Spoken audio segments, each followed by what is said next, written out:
velvet voice of Jedi Johnson narrates the way, and the ever-steady Styx boy shall ride away your brain. Bad to the bones, bruise the furnace, pick up for days on days, and the great October slow fence that bad writing to slay.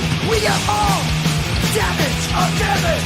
We are all damage of damage. We are all damage. The qualified, we are prepared. And hello, and welcome to a brand new episode of The Qualified. I'm Jedi Johnson 22, joined as always by the great Dom Tober, the always steady Styx Boy 73, and the architect who's doing some last minute censorship, joesduelin. What's going on, fellas? My job is never done. Job is never, ever done. Now, you worked overtime on this spotlight this week. Joe had to work overtime, and you'll see why. Yes. We are doing a spotlight on Dejah Thoris. A lot of covers. She likes to walk around naked. Yeah. Yeah, she does. It's one comic hero that doesn't like to wear a shirt. Yeah. Well, I'll tell you what. The whole fact is that this is a PG show. PG show, so we have to be a little bit cautious about things. PG-13. We're PG-13. No, listen, I'd rather have NC-17, but I'll take PG-13. We're trying to stay out of trouble with, it's not even HR anymore. We got the CEO telling us, you guys are just a little too far. People from other networks coming to us and saying, dial it back.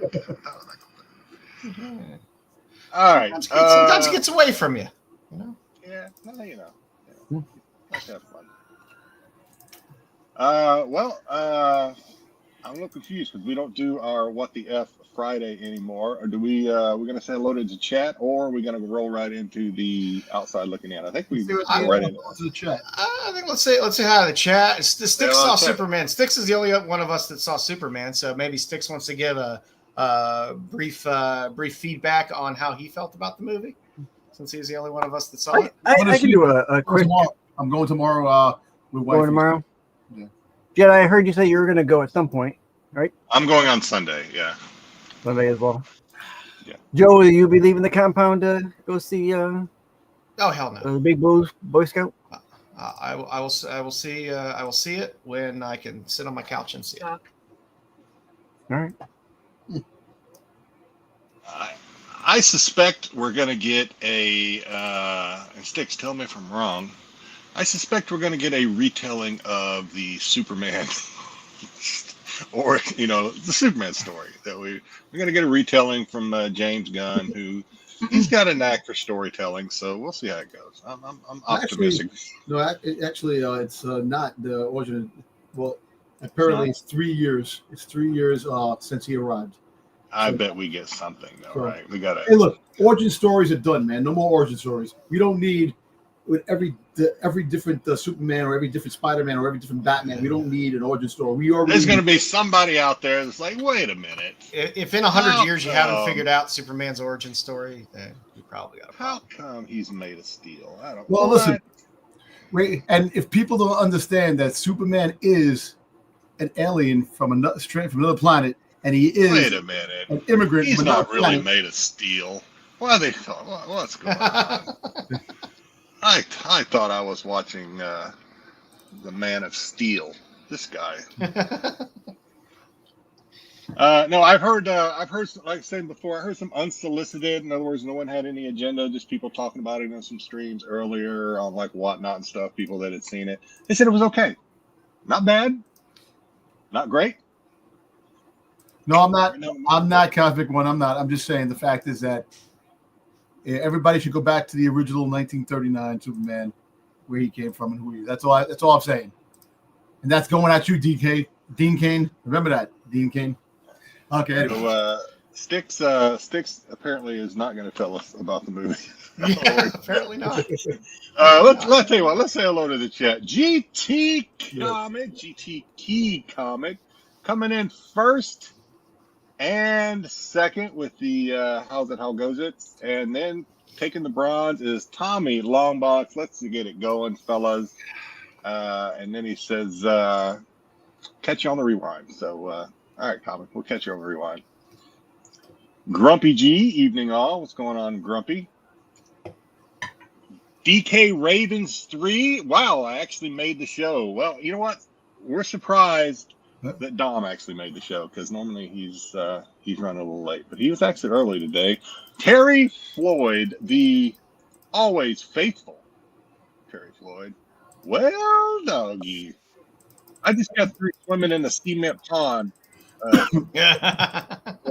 Fresh. Gonna eat some vittles. Gonna go eat it. Fancy eating room. I was like, what? Dungeon Crawler Kevin. Hello, everybody. What's going on, Dungeon Crawler? I still want to see his site. Yeah. I did add two or cover. three slides at the end of the Dejah Thoris statues that are out there. So you'll see a handful of them.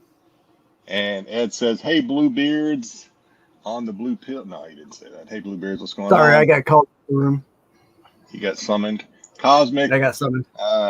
Don't get political, Dom. We try not to. No, I'm not. What? I'm just saying.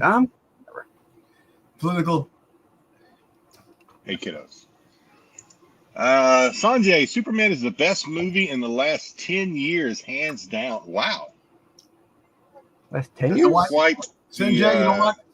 You know, I love the enthusiasm. You know, I just, I'm going to see it Saturday. Serious or not. I'm going to see it Saturday, and hopefully, look, my Superman is 1979.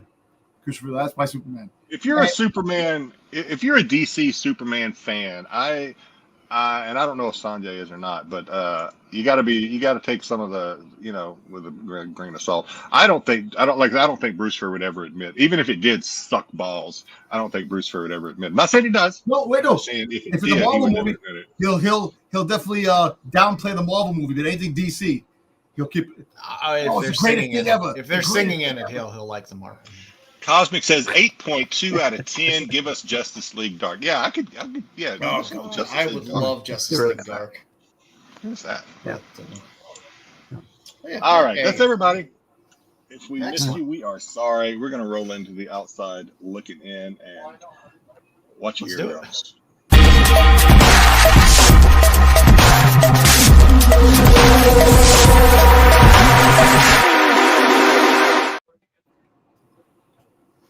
Welcome to the Outside Looking In, where we see those 5 books that just didn't quite make it to Pete's Hot 10 on the CBSI Hot 10 show. So it's interesting. I think it's a very good Jedi centric list tonight for the Outside Looking In. So I was quite happy about that. See, look, I got him to pop back in. First up on our list this week, we have the Marvel Knights World to Come #1, second print, 1 in 25. Only 3 sold, averaging about $100, but there's a handful listed at that price. Second print, what can I say? 2025, second print 125s. What is going on with it? What's in this? Is there something in this? That cover is just. There's not a lot. I'm not digging the cover. Is there something else going on with this book? Yes. I mean, you're getting Black the whole Panther's Black white. Panther story. Yeah. That's why. Okay. All right. I'm down. It's a book that has a little bit of heat on it in terms of the story as well. But like I said, these second print 125s have been hot this year. People are going for them. God, I mean, it looks like it looks like somebody shrunk the picture, and that's like a printing error. That thing, I don't. The first print had the whole trade dress was up top in that area, and then you had the picture below in color. So National French Fry Day. I can get behind that. What's going on, Tyson? Me too. Hello, Mama Bear. What's going on? We appreciate you dropping in, Mama Bear, even though you're gonna be all over the place tonight. I mean, like I said, the first print came out pretty hot for this book, so I'm not surprised to see the second print 125 doing well, especially with the path of second print 125s on decent books seeming to travel above ratio. So take it for what it is, And then we got the whole fun rumor mill for the rest. I'm sorry. The whole thing is with these second print things are really annoying. It is. Second printing 1 in 25. Prices go up. The cover's half cover, or they just I don't know what. Well, look, you could actually, it's a sketch cover if you really think about it. They could actually use that white part. They could actually have drawings or do a. That's the only thing I see this thing that they could do with this thing. I mean, this would probably be a great Basically con a book. blank. You want to take it somewhere and get a sketch done. Sketch or autograph or something on it. Yeah. Yeah, I didn't see the actual book itself, but that was the preview image that I had for it. It's just annoying. There we go. Just annoying. Yeah, well, it is. I mean, and again, I don't know how many stores are at this point being like, well, I better get a bunch of the regular second prints so I can get this 1 in 25 after a book that they probably still have the first prints hanging around here and there as well. So right, tough to justify them rebuying a book. So I think maybe on some of these 125 second prints, there's maybe a little bit more scarcity going on with them as well. So just seems to be a trend this year. Next up on the list, we got G.I. Joe, Real American Hero, 311, the 1 in 10. So the Scarlet camouflage cover from Portella did well. The follow-up in 318 with Storm Shadow did well. So people are going back a handful of issues, and this was the first camouflage camo in this cover in the series for the 1 in 10s. Yeah, they call it a camouflage variant, but yeah, it's negative space cover. Well, listen, Birdie on the Tree. If they continue to do these, it could be a Zartan. I'm just saying, there's a Birdie on the Tree. Hey, Whispers. You never know. Yeah, Can't wait. You never know. So it's it is what it is. Like I said, when you start to see these things go well, then people start to grab back and be like, hey, there was a Snake Eyes one a few issues back. Maybe I should pick that up if the other ones are doing so well. So it's pushed a little bit of heat on this. Average of $21. Not bad. Double ratio for a 1 in 10. Take it. Next up on the list, we got a twofer for this one and the next one. So the rumor is Doctor Strange Damnation is going to be a storyline that the MCU would like to dip their toe in. So you got a handful of covers on 1 and 2, but there are these Tarnation variants where instead of Damnation, they threw the Tar over there as well. So this number 1 looks just like the regular A cover, but you got that little Tar over there for instead of Damnation. They still got to cover the whole Clea thing from the end of the last. They don't have to do shit. They don't have to do shit. Okay. I mean, you know the way they are. They could just leave stuff. They could leave loose ends. They don't care. They know their audience. Yeah, you tell me if you get New Midnight Suns and you get Ghost Rider or Blade, you get some of these characters brought in together. Nobody's you're like Clea who? Nobody's gonna think twice about it. So we'll see. So not only number 1, but we also got number 2 on the list as well, is where you get that first New Midnight Suns. What's up with the nose on freaking goddamn Mephisto? Jeez. Yeah. It looks like what's his name from Rudolph the Red-Nosed Reindeer, the miser, the sun guy, and the what's his name? Heat Miser. Heat Miser, yeah. Yeah, but like I said, you got the Tarnation. He wishes he was as cool as Heat Miser. That's variant there as well. So. Actually, it's I think Cold Miser has actually got the nose like that. Though. Pretty cool. So, if you want to go digging, it's something that's out there that might play if you like storyline spec. I'm not a huge storyline spec fan, but it does tend to move some books around. So, well, now Mephisto is officially in the MCU. We can finally rest and see what comes next. Yep. Yeah.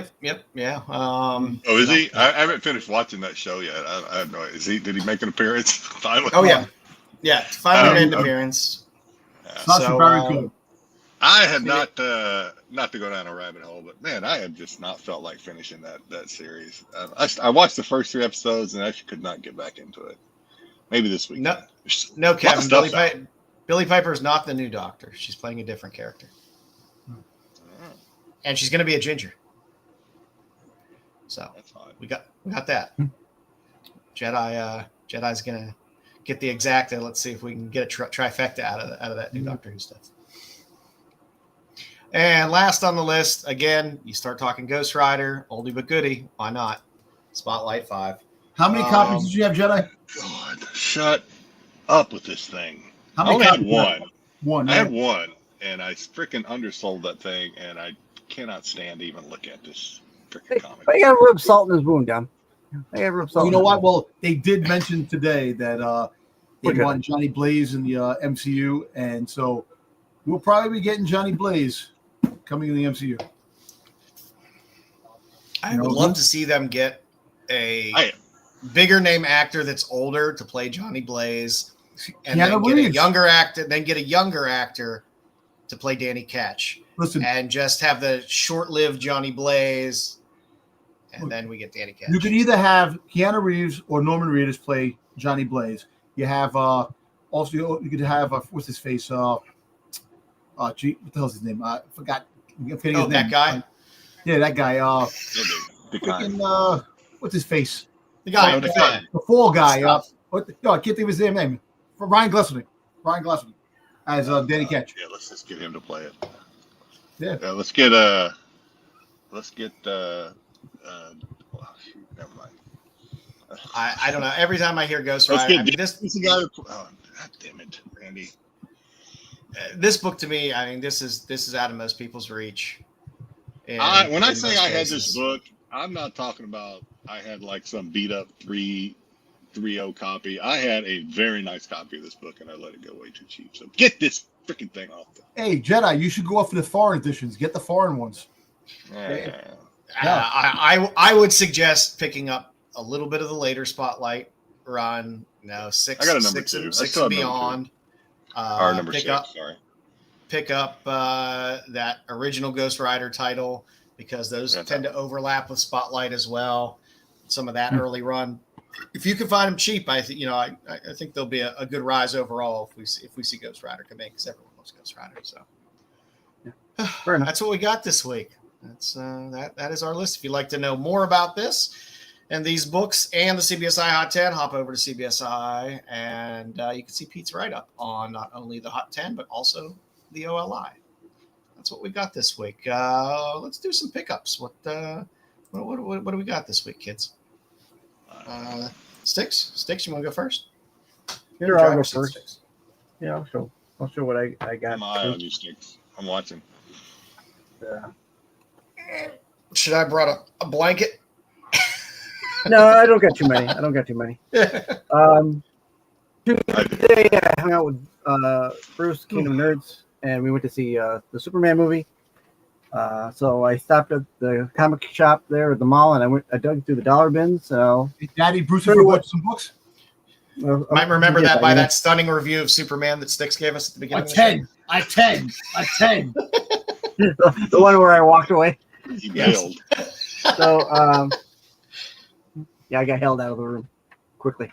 I picked up out of the dollar bins. I got this Chuck Norris Karate Commandos #2. Nice. I like that. Yo, Chuck Norris doesn't do push-ups. He does push earth downs. I'll show that one last.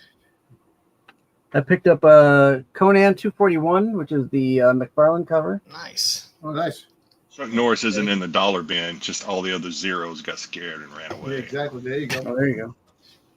Another McFarlane cover. I picked up the Quasar McFarlane cover.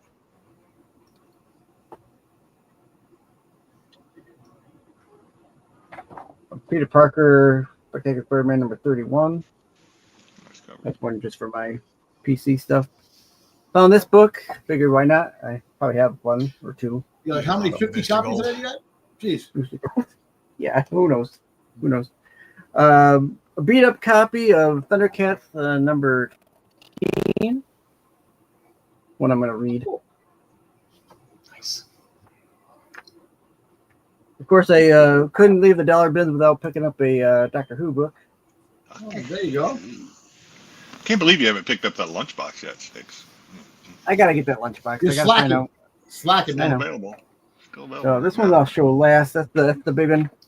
I was able to pick up a bunch of. Let me get these back down to the. I had them all out of order here. Apologize.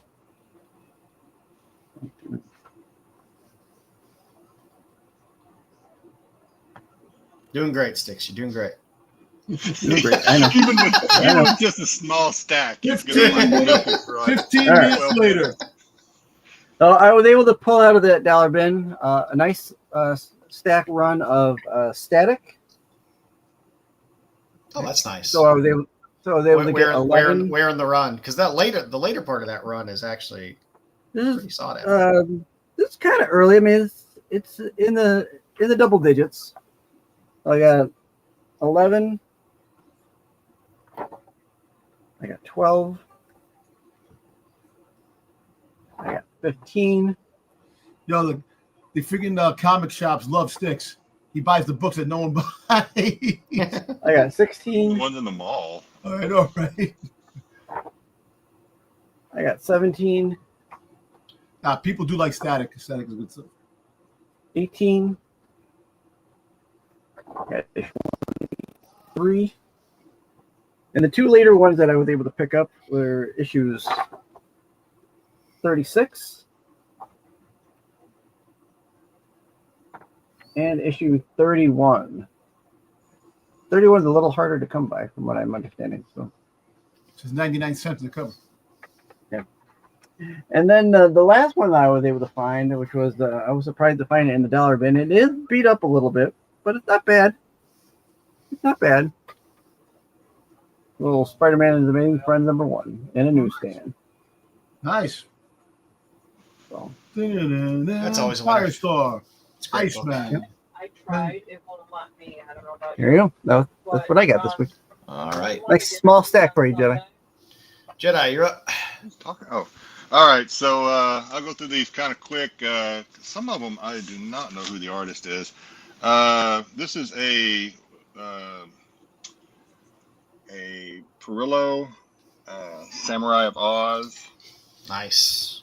That series has some sleeper covers in it. and then there's also the this is a Santa Fong, Samurai of Oz. These are all like the AP ones too, which is for some stupid reason I feel like I need to get them when I see them. What's that blue dot? And the blue dot is a secret. There's a secret underneath. Here is lyrics. Nice. I think this is Valkyrie Saviors. Panties. And See, a cover like that should be scratch and sniff. You know what I'm saying? I don't know who the artist is on this. If this is Sun, I think it might be Sun K. If anybody knows, let me know, because I cannot find who that is. Of course, there's the booby one as well. This is EOM, Valkyrie Saviors, I believe, as well. I like that EOM. It feels different than some of his other stuff. And these are, like I said, these are all the publisher copies. This one is a Samurai of Oz too, but it's the cover is Vampire Hunter D. I do not know the artist. This is another one I cannot figure out who the artist is on this thing. So if anybody knows, I was doing YouTube's searches today trying to figure out, and then there's I'll look them up for you. the other one. All right, then we have some Fangers, which I have. This is EOM Fangers #1. This is Nice. this is paper, and then we have the red foil and the embossed metal. I have not read these yet. I have. I did when I did the backing for #3 on Kickstarter. I ordered 1 through 3 PDF, so hopefully I'll get to read it because people seem to like it. I mean, I don't know. People, at least people that like indies, seem to like that. And then I don't know what's in between the covers, but this is an Ickpot. I can't remember if I've shown this before. Ickpot Harley cover. You know my love of Ickpot. And all right, I picked up a Vampy. This was like super cheap, signed by Buzz. Vampy Vengeance of Vampy signed copy. Nice.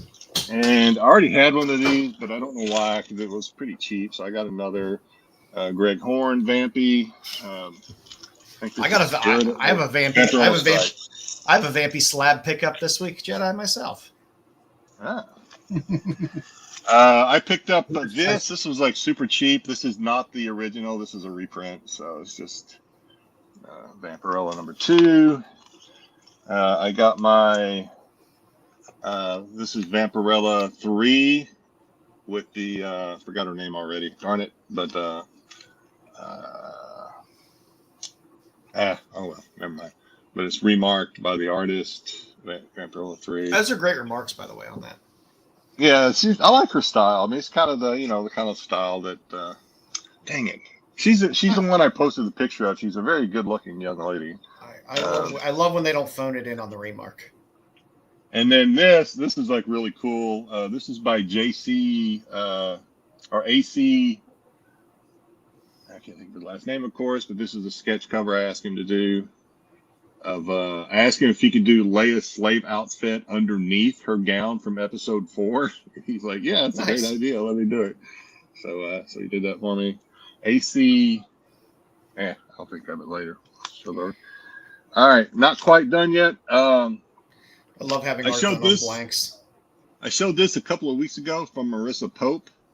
The reason I'm showing it again is because what I didn't show, because I didn't have it, is I also picked up the OA from her. Nice. That is nice.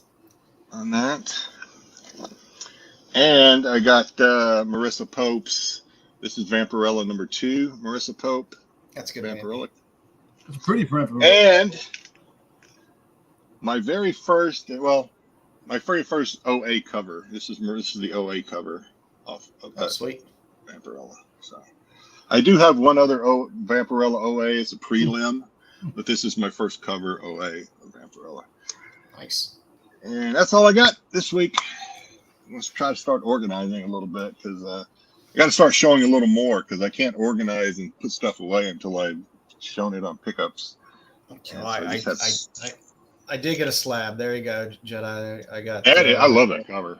It's a Butcher Billy cover. He doesn't do that much work comic wise, so I love his covers. Good little Russ Meyer homage there.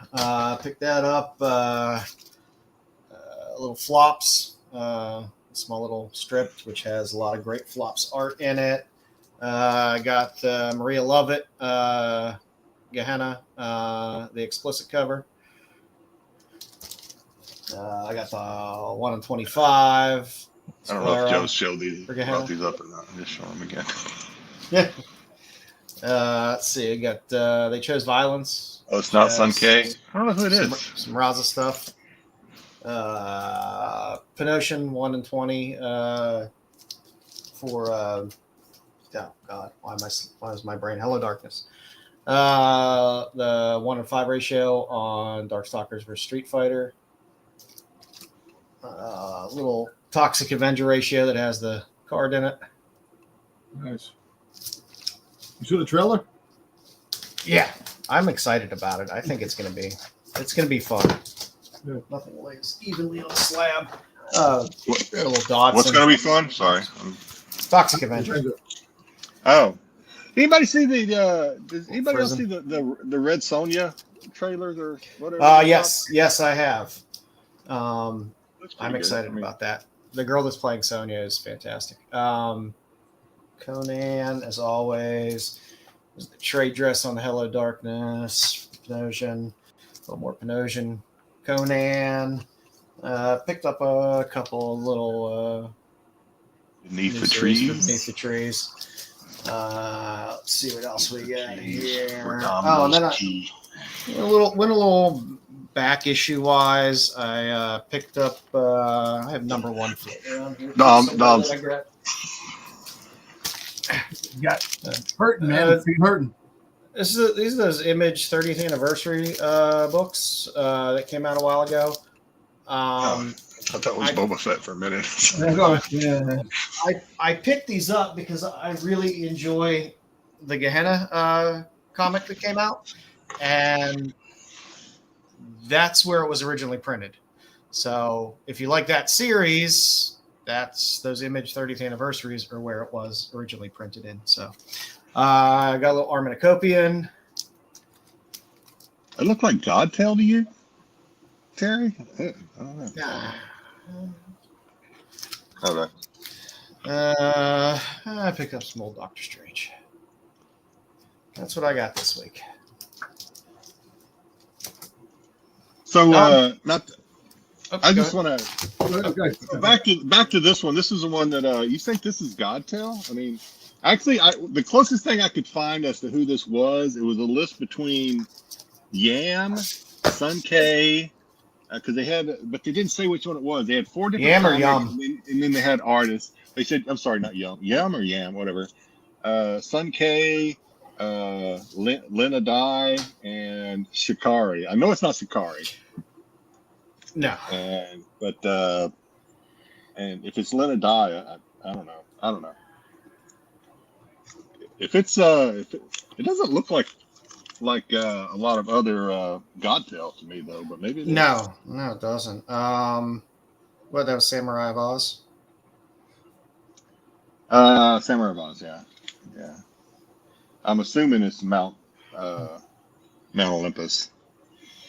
Yeah, those trying to find some of the back issue stuff for that and information about them is never easy.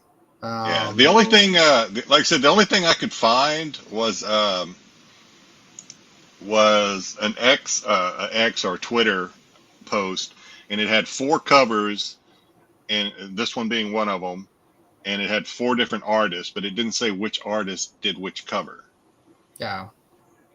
And the 4 artists, like I said, was Sun K, Lena Dye, Yam, and Shikari. I don't know. We'll have to look it up. You got anything, Dom? I got one thing. I'm late to the party. Friggin' Bruce got them all. I finally got my copy. My shout out edition. Oh, there you Mark go. Spears. Way. What the hell? I didn't do that. It does it every time you throw up a comment. It switches. All right. It's all the way somewhere right there. It says Domtober. It's a little blurry, but Dom. My name. Look. Yeah. A little jealous, are we, huh? Yeah. Nah. You see, I'm not Bruce. So, Yeah. Hey, good stuff.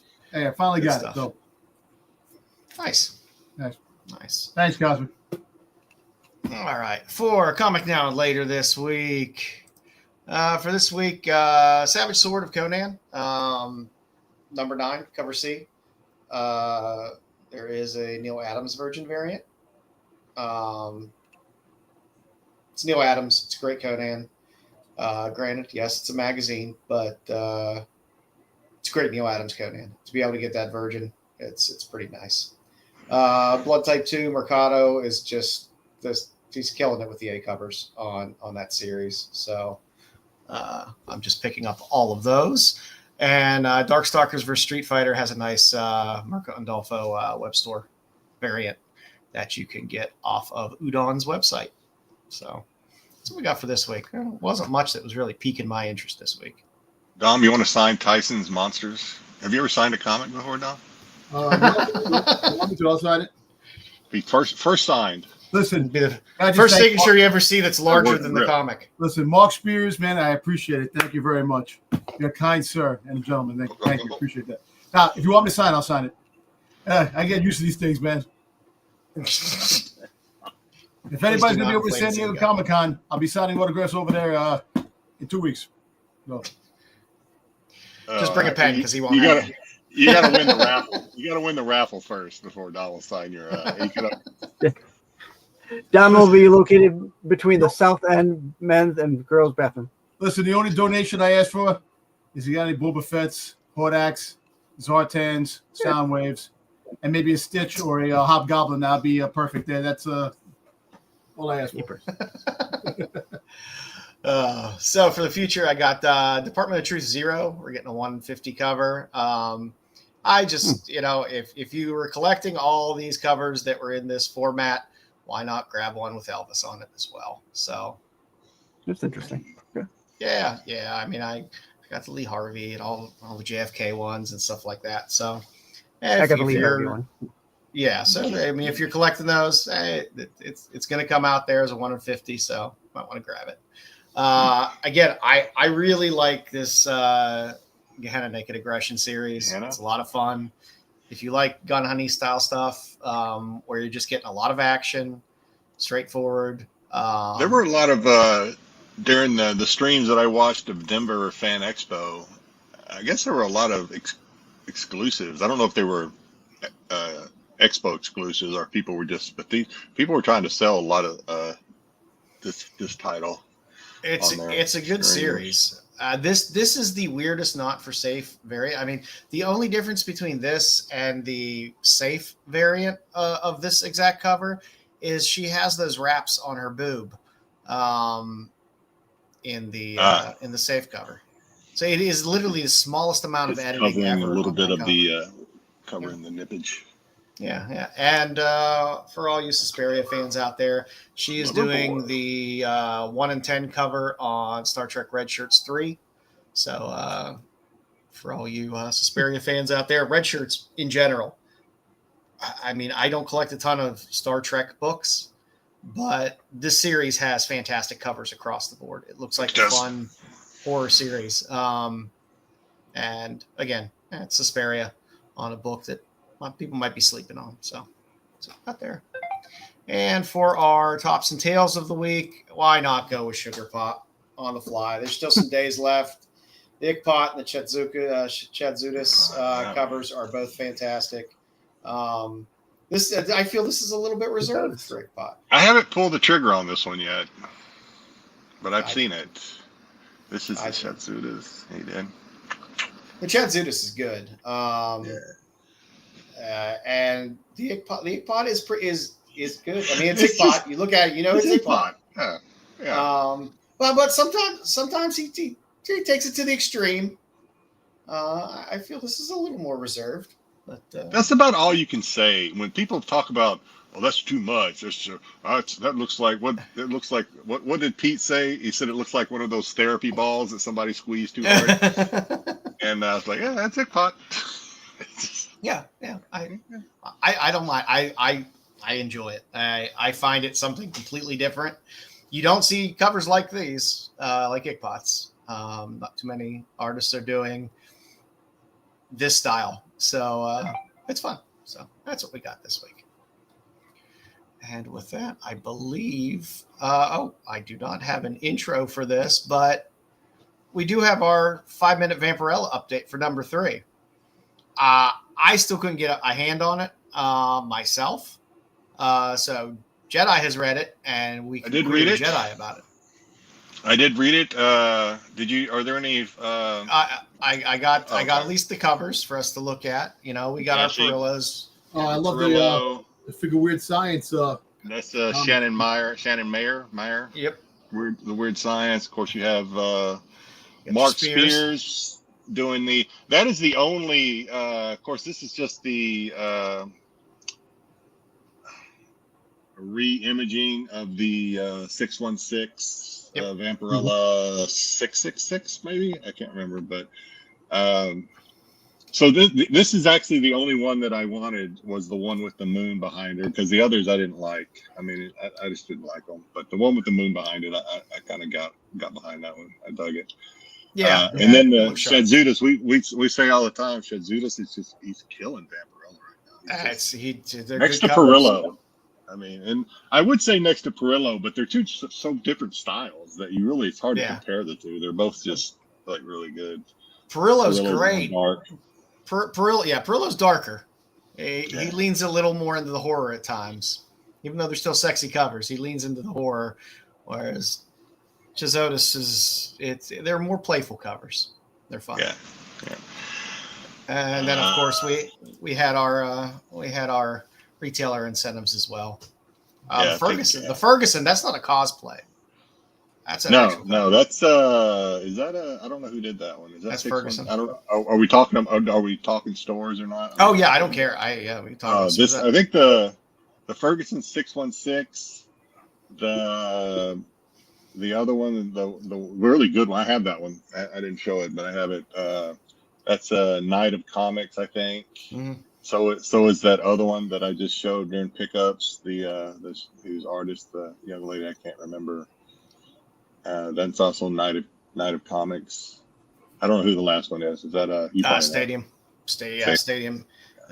Nino Ferreira does the great art. Katsuda? That might be the second one. Katsuda? Yeah, it's something along those lines. But yeah, so you got some fun. That's a cool cover because it's a front and back cover. If you look at the back, you're actually looking at Vampirella from the back, and she's staring at the moon. So it's kind of a good full cover. That's nice. What's up, Nerdy Geek? That's nice. Hey, Nerdy. And I do have a couple panels in there. So what do we get in this one? We got family drama in this book, in this title. So in this one, basically, just like a quick 30,000 foot overview, you still have her son that's kind of telling the story of what happens to the Earth, to that psychiatrist or Vampirella psychiatrist. He's telling the story about how, I guess, this one scientist who at least as far as I'm concerned, we just got introduced to, discovered they found a probe that actually was a Dravaka. What's the name of her people? I can never pronounce it. Can't think of the name of her people, but anyway, there was a probe, and somehow she broke some code, and she sent it, and they tried talking to her. So anyway, Vampirella found out about this somehow. And she knows that these people are going to come. These aliens are going to come. They're going to try to take over. And the only way for her to protect the Earth is to take over the Earth. At least that's what I'm seeing so far. What we see, the lady who's dressed up in the red dress here, that's Vampirella's mother, Lilith, if I remember right. Mm-hmm. And basically, she just brought her asked her to come babysit so she could go get away. She's still suffering from postpartum, I think. She's not in the right frame of mind, Vampirella, whereas grandma here is getting along great with the baby, but the baby don't want nothing to do with Vampirella. She's like going through some stuff. So at the same time, maybe not exactly at the same time, where Vampirella, the son is telling the story, he's also talking to this guy about how Vampirella is kind of starting to hate humans, because you go through several panels where, like, she's at an airport, and of course that's the worst place you can be to find the good things about human beings. I love that full panel of her sitting in the airport. Yeah, she's just seeing people people that are inconsiderate, do whatever it takes to get their way at the airport. Some guy's eating some stinky sandwich right next to her on her flight. People are like, it's just one thing after another, and she's just like getting very upset at people.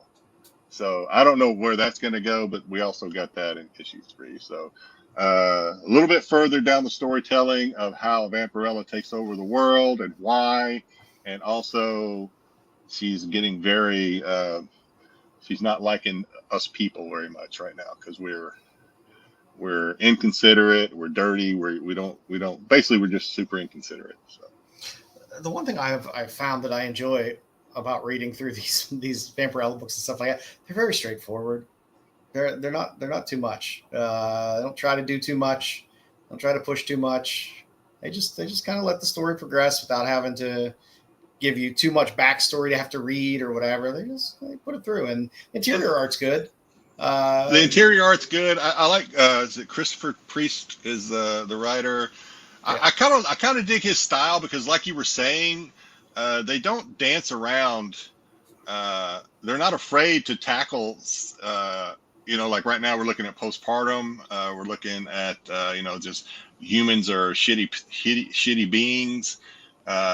All this stuff he's kind of taking on and talking about in a very straightforward, non-nuanced, not beating, not trying to hide the message that he's sending. Vampirella is seeing us for what we basically are, which is we're only out for ourselves. We're inconsiderate. We, do whatever it takes to get our way. So it's I'm like, like I said, it's straightforward, and it's pretty good. He doesn't make you work. to have to read it. You don't have to do a secondary read. Like, did I miss something in here? It's all laid out pretty well. So good. We will keep up with these. Hopefully, the whole Lunar Dynamite, no Dynamite anymore thing is worked out. So we'll start to get a more regular schedule. Yeah, this one, issue 3 was like, I mean, there may be some stores that still don't have this thing, and it was supposed to come out last week, and it did. I think a lot of the stores that got it, that had exclusives, Joe and you and I were chatting a little bit about it. The stores that got that paid for store exclusives, they got theirs on time along with the incentives, but the LCSs didn't seem to get this. I know they didn't get last week. I'm not 100% sure they even got it this week. I don't know. Yeah. Yeah. Well, like I said, hopefully with the whole lunar switch, things get a little more regular, because we're gonna get what, 1 or 2 more new Vampy series coming out while this is Armageddon out as well. Armageddon's supposed to come out next week, actually, the 19th. Is it 19th? No, either next week or the week after. Armageddon's supposed to start. So we'll have some overlapping Vampy titles. So we will bring you more 5-minute updates of good old Vampy stuff as it comes out. Hopefully on a more regular basis. So, all right. Well, Jedi, you know what time it is. Dom's favorite time. It's time for the That's Not a Comic, That's Not a Comic, Salia Comic, Salia. It's time for the That's Not a Comic, That's Not a Comic, Salia Comic, Salia Comic. Oh, cool.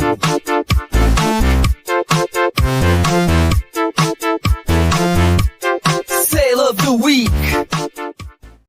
Again, why can't you just say sale? Say what you want, Dom, about AI's ability to say the word or to sing the word sale, but that is a catchy tune. You cannot deny it. It is a catchy tune, but just say sale of the week. Salia.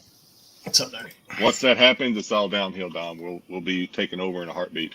All right, this week we have Superman. We, of course, wonder why I chose Superman. I don't know. But yeah, some pretty. I tell you what, this first one, I jaw dropped a little bit on this one. So take it as a grain of salt. Take it as being complete bullshit if you want. But it was listed as a legit sale.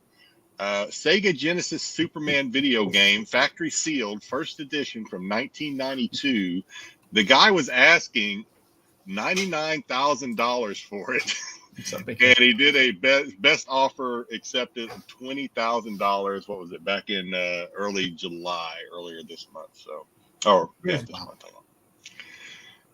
I don't know anything about this. If anybody knows if this was like a short printed game, or obviously it's sealed. I don't know how many of those are. I don't know, but I can tell you people are spending money now. You know, everybody's saying, "Oh, there's no money to be spent on collectibles and like that." People are just dropping 20,000, 19,000, 100,000, whatever. It is ridiculous, man. I will say this was the only one. It's not like I saw several of these. This was just like the one that popped out. Like, I was like, what the hell? 20 grand? Crazy, man. Yeah, it's what it is. It is what. I have the money. I'll spend 20 grand on that Boba Fett figure that I need, man. I figured Rocket Fire and Boba Fett. Give me that shit, man. Oh, I know Rocket Fire is $3 million now, man. I would. I don't know if he'll watch this on the rewind, but anybody like JJ, if JJ knows anything about this, he's a video game historian in a way, I think. Or if anybody knows, drop something in the chat if this is complete bullshit, or if there's a reason why this thing is like 20 grand. Let us know, because that's what's going on, Christina. You know, you say that you didn't see any, but now that this is sold, you'll probably give like 5 or 20. Yeah, and there may be some like the ones that are open. This one's sealed, obviously, factory sealed. Right. There may be some that are opened that are, but I mean, if a factory sealed's asking 20 grand, when it is an open one, if you got one that's open but it's got all the inserts, is that like what? Is that 4 grand, 5 grand, 3 grand? I don't know. I don't know. Those prices tend to drop really hard and fast when it comes to condition. Oh yeah. Yeah, you take off that factory seal. Just imagine they graded this game if it was like a mint, if it came back like 9.6, 9.4, 9.6, something like that. You could certainly do that, and it would certainly be pretty close to probably being one of a kind. But I mean, if you do that, good luck. I mean, maybe you'll find a buyer. Good luck finding a buyer. Your buyer's market probably shrinks considerably. Gaming guys who buy games are just as crazy as sneakerheads, man. Sneakerheads, people buying sneakers all the time. People who buy video games, there's a huge market for it. There are a lot of people out there that definitely people have that expendable income. Yeah, yep. They'll definitely do it. All right, Superman #1's rookie card from 1940, graded PSA 3, which is a very good. Sold 20 bids for $7,700 early June. Go figure. The video game is more than the goddamn card that his rookie card, his first card. Interesting, right? A PSA 3, and you're getting almost $8,000. Well, that's PS3. Imagine that was a 10. How much would it be?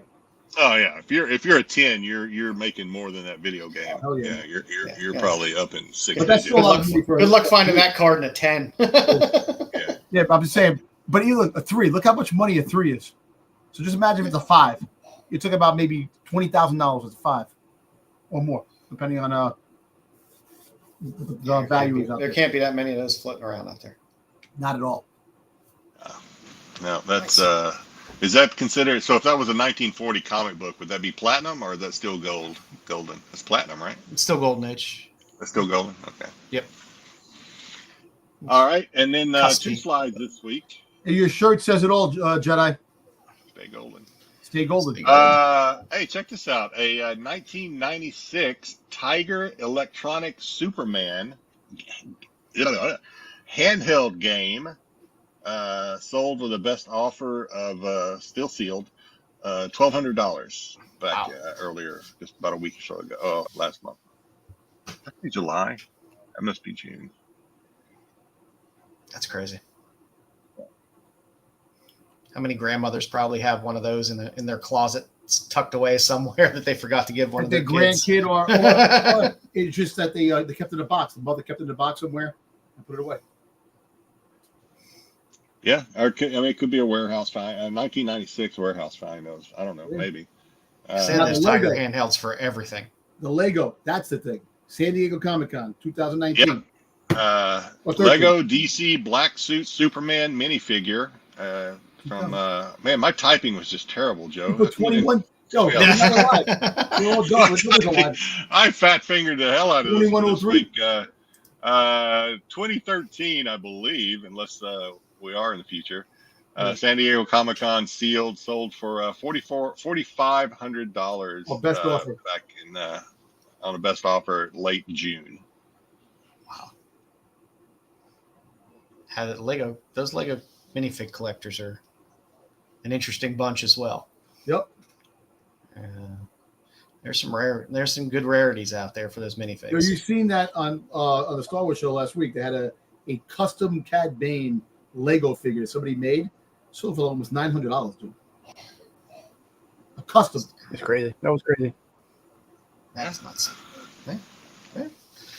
So soups is hot. Soup is hot right now, but you got to strike while the iron's hot because 3 weeks from now. Yep. Get all your Superman crap and get it out there. Make some money. There's, like I said, there's almost 100 years worth of crap out there of Superman stuff. So get it out there. Strike while the iron's hot. Yeah, this is going to be in my 2103. That's not a comic segment. I was just getting ahead of myself. All righty. Well, no trivia tonight because we added an extra segment on at the end tonight where we're going to talk about what we're reading in the world of comics. Not necessarily new stuff. Some might be old stuff. It's okay. But we're gonna talk about some of the stuff we're reading. But right now, we have a pretty meaty, pretty lengthy Dejah Thoris spotlight. So Dejah Thoris was never a character that I collected a ton of because most people, and Jedi and I are perfect examples, they tend to be either a Sonya guy or a Vampy guy. I tend to be a Sonya guy. Yes, they do, Dungeon. They do grade Lego minifigures. but Dejah Thoris has been around forever. She is a character that started in the late teens, in the pulp world with the Edgar Rice Burroughs pulps. So you had the books Princess of Mars, Swords of Mars, The Gods of Mars. There are a handful of Edgar Rice Burroughs novels, which are the John Carter stuff. And you get the Princess of Barsoom. You get. I was going to ask, did she predate John Carter? No. John Carter was the intro to it. Okay. That's what I thought. Okay. And she normally plays a role with John Carter and most of Burroughs' stuff and all the original stuff. But so they introduce her in that stuff. You do start to get her in comics way back when in the 30s. So the Funnies, you got her. What this is Funnies 36. What's up, BK? This is Funnies was, I believe, a Dell imprint. So you got you actually get her. So if you're looking for some of her earliest appearances in comics, the Funnies 36, she shows up in there. This is the Funnies, what is it, 47? You actually get her in there as well. And Burroughs' grandson is the one that did the work on these. So, Edgar Rice Burroughs, created the character, created Tarzan, created John Carter. No, he's actually not naked. That's okay. Phantasmo. But these books had so many. So I actually dug into these to look through, and there's literally like 9 comic stories in these that you have to go through, if not more. So all the stories are like 4 pages, 5 pages tops. But like I said, there's your earliest shots of Dejah Thoris are in those Funnies, those Dell Funnies. Dell also has an imprint of John Carter of Mars, where you get some Dejah Thoris in there as well, in the Dell and the just plain Dell comics, and then Gold Key as well. You get your early Dejah Thoris stuff. So if you want to go back and look for older stuff, you can find it there. You then have her get picked up briefly by DC. So you got a lot of Tarzan books because Burroughs did Tarzan as well. So you would get a lot of these books that would have some Tarzan stories in it and some John Carter stories in it as well. So Tarzan of the Apes, the 3rd issue, you get kind of your first more modern age Dejah Thoris. You can pick up some of her earlier covers as well in Weird Worlds. Also, like I said, there are Tarzan stories in there and the John Carter stories as well. But you start to kind of get your more modern day Dejah Thoris in these novels. DC didn't hold this IP for too long because it slid over to Marvel, and you had a long run on Marvel for John Carter, Warlord of Mars, with 11 being probably one of your best Bronze Age Dejah Thoris covers out of that. But she appears in most of these stories. She does pop up on the covers of a handful of these as well, in one way or another.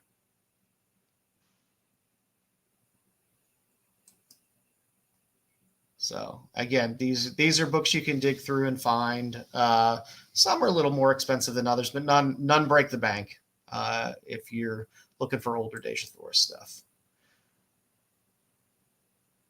Said you had some annuals as well. You had a DC series with some beautiful Brett Blevins stuff as well.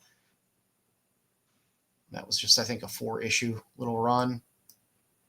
And then Dynamite picked it up, and it was time for Cheesecake. I'm crossing my fingers that I appropriately censored every image that I needed to censor in this.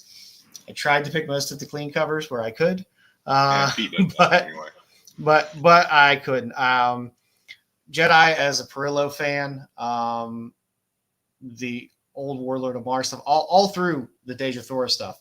There's tons of Perillo stuff. He has a ton of amazing Dejah Thoris covers, but you also get your J. Scott Campbell covers as well in there, Joe Jusko covers. So you started off with this general Warlord of Mars book. I don't think she actually shows up until I think maybe episode 6 or issue 6 or so in this run. But this is kind of the Dynamite's introduction to her. But again, it's more of just a generic Warlord of Mars, John Carter title. Again, there's great stuff from Campbell. A lot of the Campbell covers, you'll be able to get the color, and then the ratios with the sketch covers, which are really nice. Some of these, the color saturation is so heavy on these covers for the Campbell stuff that I think that the black and whites end up looking a lot better. But again, I mean, there's a bevy in this Warlord of Mars series of J. Scott Campbell stuff. So as a Campbell collector, you can go back there and grab a lot of really great Campbell covers. And they're not really that expensive either. You could still find a lot of these out there pretty cheap. Nice wraparound Joe Jusko cover. Like I said, all the wraparound covers I think were fantastic. And like I said, I love Joe Jusko, so any of his covers, I just pick up. Like I was looking for something, but so like on some of the covers, and I've never read any of the stories to be honest, but on some of the covers she has the tattoos, and then some she doesn't. Is that just? I assume I remember in the movie she had the tattoo, and yeah, I've never been a major reader of Warlord of Mars and the stuff, but you know, there's just so much in these. I mean, I've never dug into the Dynamite stuff too much outside of just you know the covers in general and trying to chase some of the covers, but I don't have to doing this. Putting all this together, I think I might have to go back and start pulling some stuff. Like I said, they had all kinds of a ton of Ali Garza covers on the far right there. I tried my best to use interesting things to cover up the nudity. So there's a lot of shields and swords that'll appear in some of the covers. So after the Warlords of Mars series ran through. And again, there's tons of Perillo stuff. You're a big Ali Garza fan. There's a ton of Ali Garza covers through that run as well. Sorry, I was muted. Yeah, I like Ali. He's funny, actually. If you were watching his streams, he's a funny guy. And I liked when Dynamite did the red sketch covers, the blue sketch covers. So a lot of these you could get in sketch cover as well. They actually there's a few in there where there's Perillo sketch covers as well, which is kind of fun because you don't see that very often. But again, this series ran on for quite a while, and this, I would have to say, the Warlord of Mars series was probably the heaviest in terms of nudity, in terms of the Dejah Thoris covers. Like I said, there's some Perillo's best work is in some of these Dejah Thoris stuff.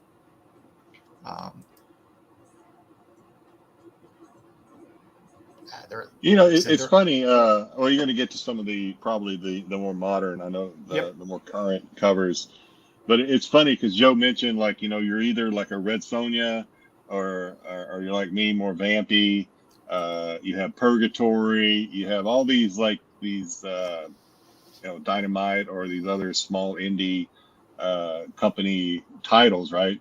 And if you're in like a Whatnot stream or something like that, it's really funny. You could be like, if you're like the only Dejah Thoris fan in that stream, you're gonna make a killing, right? Especially if they start running a little line of like 4 or 5 or 6 Dejah Thoris covers, you're having a good day. But it's probably the same thing. Like if there's one other one in there, if there's 2 of them in there, you're gonna have a knife fight to probably get the cover because they're gonna go hard for them. Yeah, they are. And like I said, when this series kind of ended, they kind of jumped to kind of an issue 100 at the end there. And as we talked about Stephanie Buscema, there's a Stephanie Buscema cover in there in 100. And then you kind of got the Warlord of Mars, Dejah Thoris, which was the reboot. And then you started getting all Tyson, that would Thoris. completely ruin the vibe. Not really. That would ruin the vibe. Yes, it would, Dom. No, I wouldn't, man. Maybe to you it wouldn't. This face, To you, because you're like you're a narcissist. I'm not a Look narcissist, at yourself man. all day. I'm not a narcissist. I just know who I am. That's it. Okay. Yeah, All right, but well, I stand corrected. that original run and through, there's great Paul Renaud covers through that as well. But then once it relaunches as Warlord of Mars, Dejah Thoris is where you start getting all the Art Adams covers. I didn't load up the Art Adams covers because, well, you've seen one Dejah Thoris. Freaking got my wife in the back going, "You're beautiful, baby." Yeah. Oh, There was a very nice Finch sketch, Dejah Thoris, that's sitting out there for Warlord of Mars, Dejah Thoris 1. Like I said, there's a lot of art. There's a lot of great Art Adams covers, a lot of great Paul Renaud covers, and a lot of really nice Ali Garza covers as well that are in there. I like the Paul Renaud covers.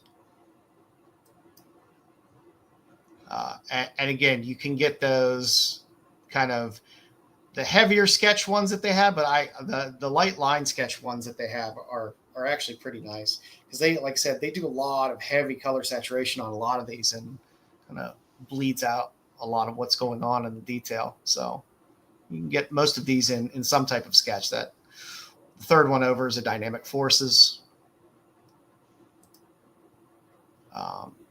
Like I said, this series also did fine with the nudity as well. There were a lot of nude variants that you could pick up for Warlord of Mars, Dejah Thoris as well.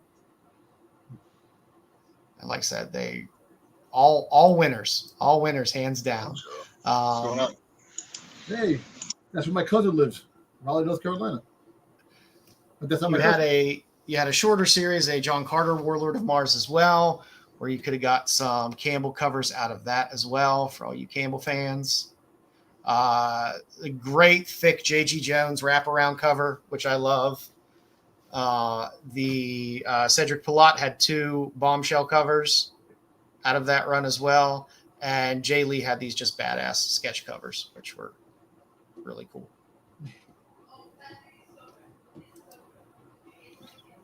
Like I said, this little short run series had some winners in there. Like I said, the early Pilat stuff, really nice. The Jay Lee stuff, fantastic.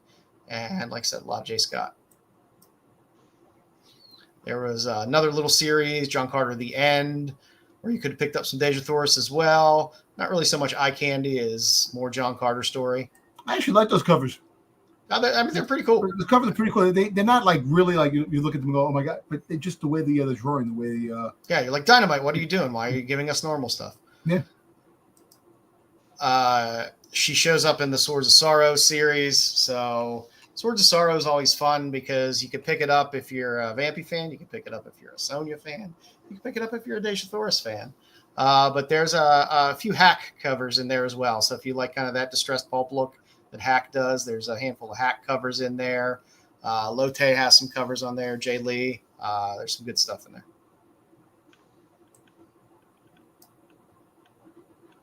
First one there's a Lotte. Third one there's a Lotte. And then you have another Hack there as well. And then you start to get straight up Dejah Thoris series as well. And again, good Hack covers in there. A lot of nice art covers. A lot of different artists start popping up in the later Dejah Thoris as well. So you can find some really cool stuff. There was a short-lived Swords of Sorrow series, which was just Dejah Thoris and Irene Adler from the Sherlock Holmes world as well, which had, I think, 2 or 3 issues, where there's some covers in there as well. The Stuart Sanger, I think it is, did the 3rd cover over. He had a handful of exclusive covers, which tend to command a bit of money, but they are goddamn gorgeous covers for the stuff that he did. You have a Frank Cho there as well. Again, the third one over is a Stuart Sager cover as well. I think there were 3 variants of that cover. Again, that's his work seems to command some of the best money in terms of back issues for Dejah Thoris. Because I think they're all exclusives and they were all limited as well. But little Jay Lee, little Mike McCone there, starting off, and then like I said, you still kept getting Perillo all the way through. You got some Stephanie Rue in there as well, but the Perillo stuff again, I think some of Perillo's best work is on Dejah Thoris. Some of the stuff that he did, of course, Dejah Thoris 1 when they relaunched again. Because like all Dynamite titles, you only go so far and then you just reboot and start back at 1. You had the Hughes wraparound cover. There is a nude version of that as well. So I had that one once upon a time. I don't know if I still have it or not. I might have sold it. It's a good Hughes cover. It's right in Hughes' wheelhouse for the stuff he likes to do. There's a Zerdy on the far right there. But again, this series went through. You started to get some lyrics stuff out of this as well. I was gonna say, is that lyrics in the end? It's either lyrics or Yoon, because I know Yoon starts to do it as well. That might be a Yoon. But again, if you're a Perillo collector, you can go back and pick up cheap Dejah Thoris Perillo covers all the time. Is that Hughes on the end, or is that Hughes on the end, or is that Dodson? No, it's Lisner on the far right.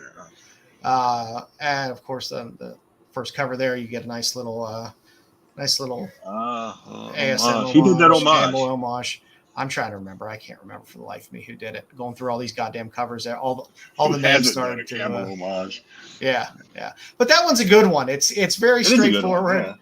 Yeah. It's what an homage should be. It's not trying to completely recreate the damn thing, and kind of taking it in context. It's pretty good. Like I said, Perillo all day, every day on these Dejah Thoris covers, but you had a few little Marvel homages as well come out of this series. You had some crossovers. So you had a short crossover with Dejah Thoris and Vampirella, which had some fun covers. George Forna's cover there on the first one. Again, these aren't super long runs. I think the Vampirella one was maybe 4 issues. But nice Johnny Broxton, who does a great Vampirella, as the second cover there. You also had a nice crossover with Vampirella as well, which, again, great Perillo cover. And the third one over there is a Natalie Sanders cover, which is pretty nice as well. I always like Sanders stuff.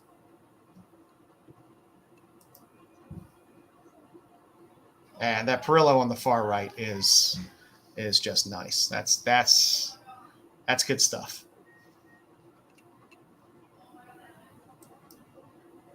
You had one shot of Fairy Tales, Dejah Thoris Fairy Tales. Again, the Stuart Sager covers are on the far right are just top notch, amazing fucking covers. You had a lyrics cover in there as well. You had John Velasquez, nice. I like thick Dejah Thoris. Give me more thick Dejah Thoris. That's good stuff.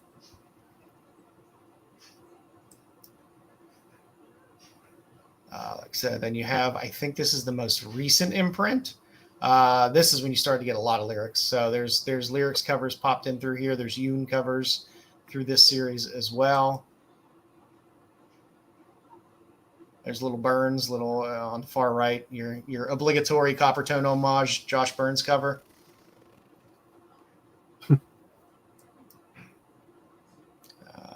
You had a handful of Sway. I tried to find the one Sway cover where she didn't have a manly face.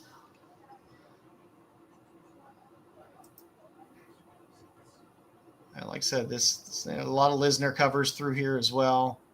It's a good little series. And I would be remiss if I didn't throw in at least one cosplay cover, because there are cosplay covers throughout Dejah Thoris runs. Not as many as I thought there would be, but there are still a good number.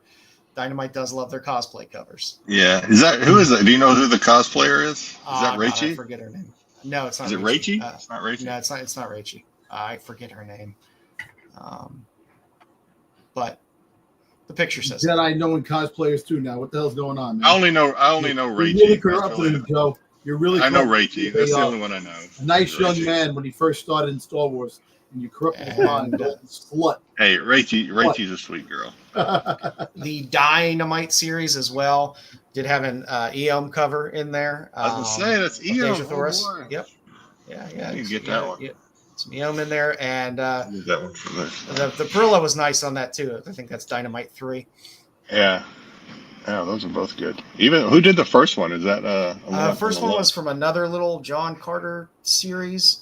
God, I can't remember. I can't remember all the names. I'll figure those are good. Yeah. And she does show up on I guess I think this was one of the more Savage recent Tales. Savage Tales that came out as well. There was Baron's cover and Listener cover, and I just threw another cosplay cover because why not? It's a good cosplay cover. So that's what we got for books. I was wanting. So- Okay, go ahead. So I decided I'd throw in some statues as well because people seem to talk up the Dejah Thoris statues as well. So between Sideshow and Dynamite,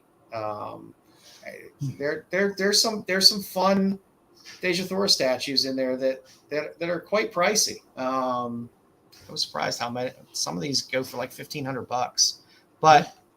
Dynamite does these proof versions as well. They're like the black and white with the gold. I'm fine. I'm okay, PK. Thanks for worrying about me though. I'm good. But I mean, as far as statue goes, if you're a statue person, they don't half-ass it with the Dejah Thoris statues. They're pretty nice. They're pretty nice, I think. Looks like they full ass it. No, they definitely full ass it. And then you got the final two there as well. Look at those feet, Joe. I know. I love the one on the far right, because you can tell it's cold. You can tell it's cold outside. Yeah. So If that was Joe's statue, he'd have done sucked the paint off them toes. But yeah. Hey, how come the paint's different on the feet than the rest of the body?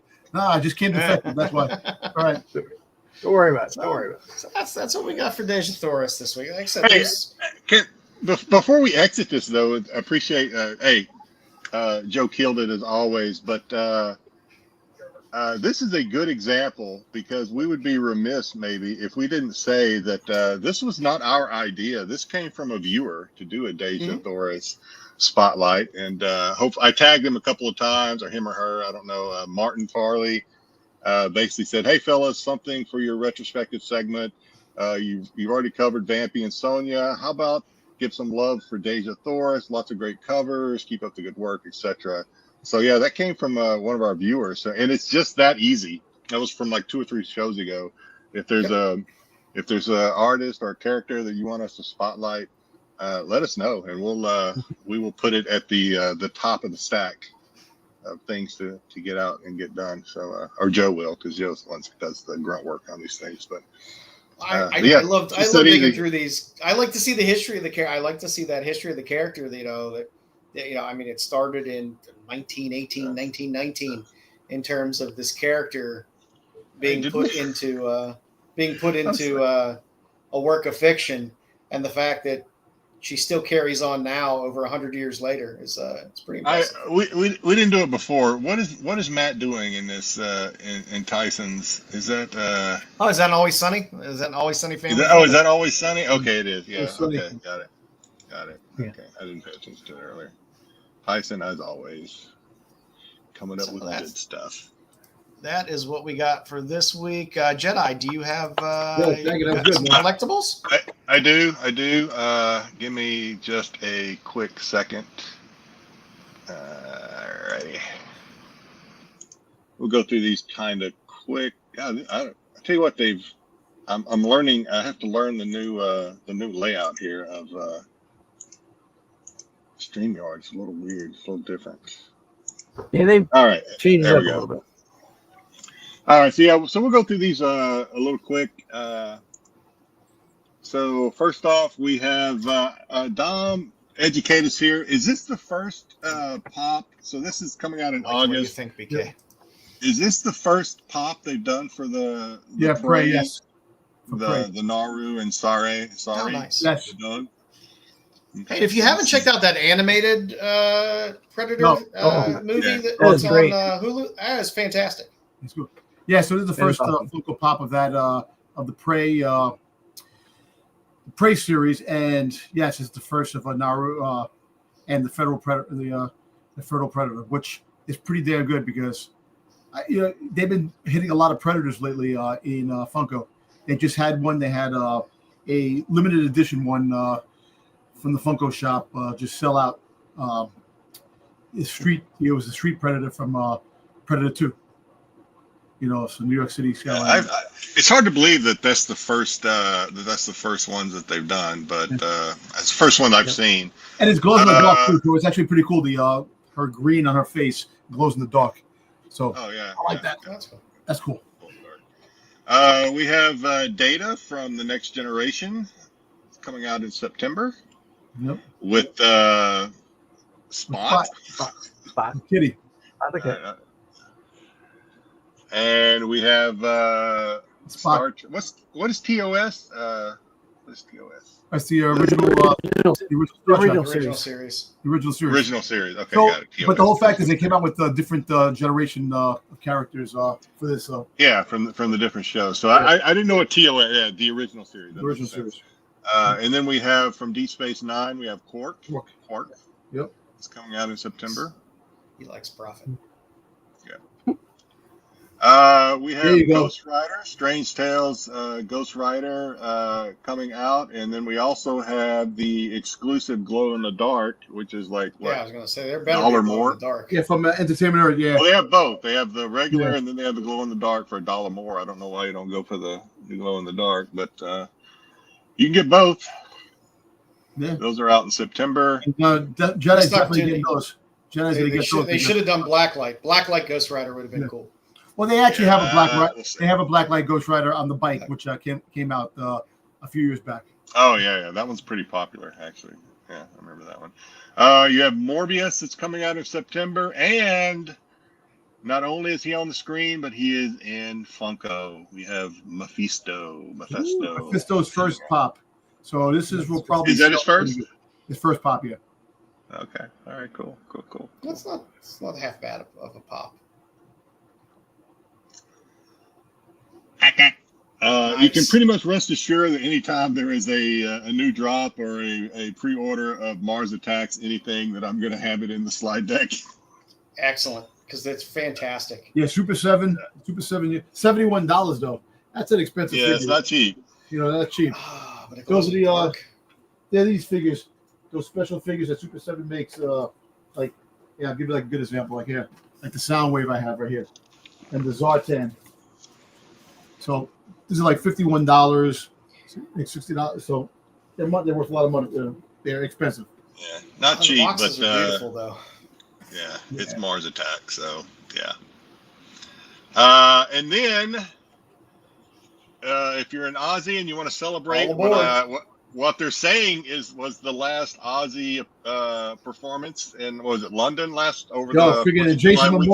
Jason Momoa was jumping all over the stage all over the damn place. He was out crazy. Yeah, and I haven't seen any footage, but they say it was his last performance. So if you want to commemorate that, they have a Music Maniacs Black Sabbath. That is that's an older Aussie. That's certainly that's a plastic surgery Aussie. I don't know. I don't know about the face, but okay. All right. And then we have Jaws. Give it time, Grumpy. There will be a dark the Jaws 50th anniversary light up 1/48 scale risen statue. That's cool. That's cool. It lights up. Comes out next March. You're gonna need a bigger shelf. Well, it's kind of funny. It comes out next March, but this year is the 50th anniversary. It'll be the 51st anniversary when the shit comes out. Yeah, or you're ordering it. I guess you're ordering it on the 50th anniversary. Yeah. And season 2 is dropping in the next couple of months. You have McFarlane's Really? Fallout. I saw, is it next? Well, maybe it's December. Oh, God, when was it? I know they dropped the teaser trailer. Yeah. So maybe it's December. I thought they just went to start shooting. Oh, okay. No, they went Maybe I'm to wrong. shooting season 2 really fast after it got greenlit for second season, like what, an episode or 2 in to season 1. And I think they went back real fast to shoot. Right. So yep, this is That's up a fun for pre-order. She's I love it. she's It's a great adorable. series. She's wonderful in Sweet Pea as well on Stars. Is that a All Popeye right, spin-off? and we have the Superman movie SH figure art. Figure art. action. Figure All art. right, Why tell does me. he look like Shooter McGavin from Exactly. Thank you. Happy Gilmore? No. Right there with you. I didn't put it up That there. was already, I was going to put ask. I out was like, am I the only one that sees Shooter McGavin? Listen, this was already Oh, put you out. pieces of shit! Like you. This was already put out there by a couple of Shit for toy breakfast. people on YouTube and Instagram that they already did this already. Yes, it looks like him. Yeah. This is Well, I didn't see that, so they're Yeah. right. Yeah. Because I might saw have it to too. I might have to get it and repaint it as Shooter McGavin. That's funny. That'd be funny. Yeah. Put a golf club in his hand. I'll find an old Jaws from James Bond action figure, put it next to him. It would be fantastic. All right, and then we have if you want some Nightwing Teen Titans 7-inch McFarlane's, hopefully you can find it somewhere else because Bruce has already bought them all. This is sold out on Entertainment Earth. That was Bruce. Bruce brought them all. That's why I sold out. Yeah. He sold out. Sold out. Disco Nightwing, I'm there. Also, the Batman is sold out.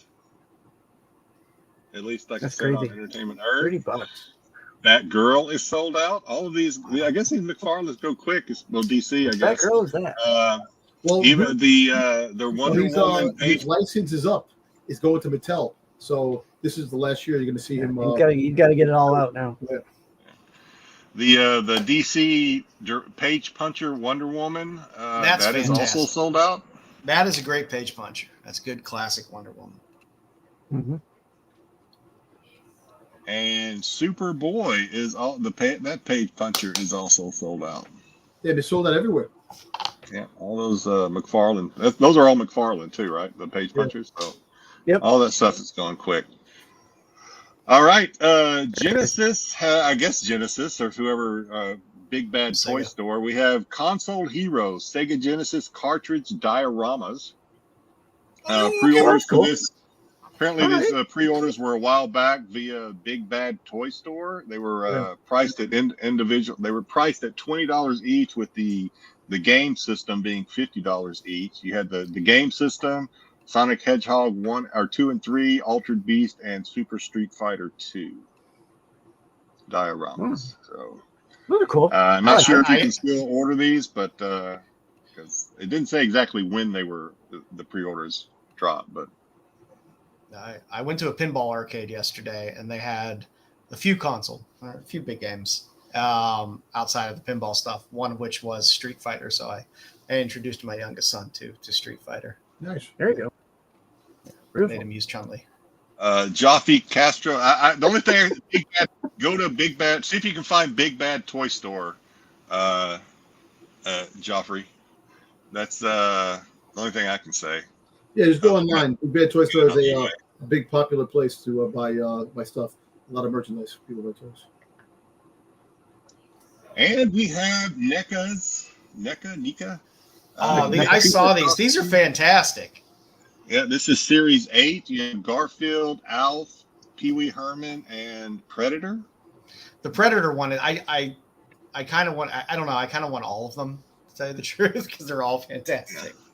But For the those that Predator one are, is hilarious. for those that, I don't know when, I guess maybe probably Gen Z grew up with these two to an extent. Certainly maybe. Gen X did.